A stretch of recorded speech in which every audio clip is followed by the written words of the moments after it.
Dana here. One of the very fascinating pieces of the gospel message to me is this way that Jesus came and totally upended their understanding of who God was. There's multiple passages in Scripture, in the New Testament, in Hebrews, even in John, in many other places that basically say that Jesus is the one who reveals to us who God is.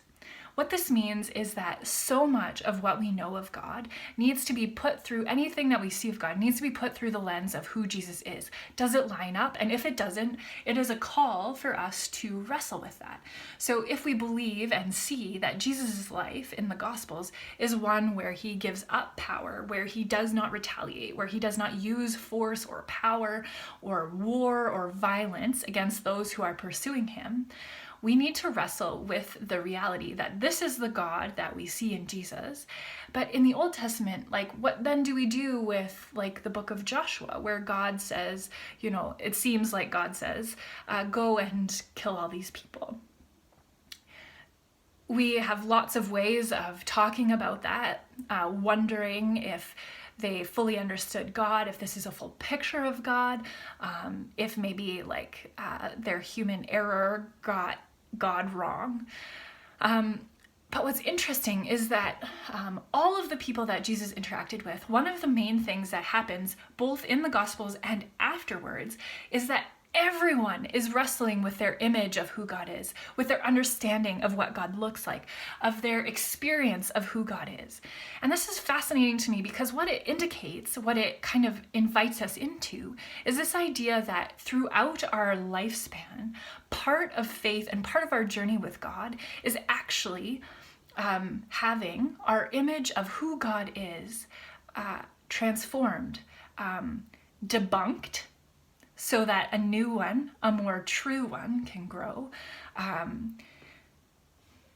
And this happens many times. So recently I was realizing, I've been pondering the reality that God is kind. God's kindness. I don't know about you, but like I've imagined God as good and holy and loving, for instance. But I don't know that I've ever truly considered God's kindness. I also don't know that I've ever truly considered God's mercy and what that means for me and how I live, how that shapes the way I want to engage with others. And these are important questions.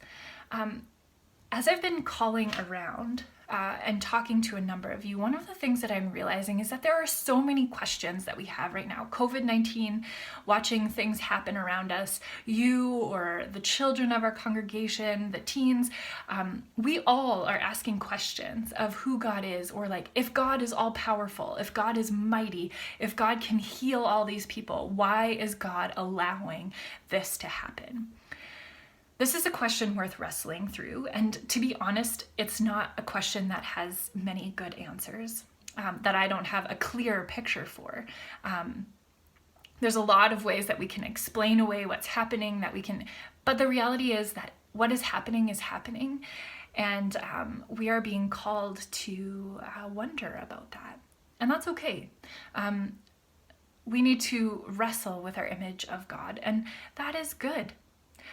It can be scary because when we begin to see that maybe we've understood God as violent or angry or far away, or maybe that God is a bit like our genie who gives us everything that we have asked of the genie, or maybe God is like our Santa Claus who only gives us good things. Unless we've been bad, then we get coal in our stockings.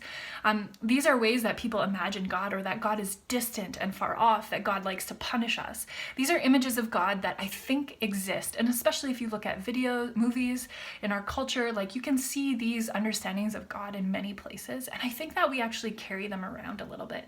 And so these sorts of images are really helpful for us to have debunked. Especially in this time, it's good for us to wrestle with those things because that's not actually the God of Scripture. That's not who we see Jesus to be. And so, so that's really important.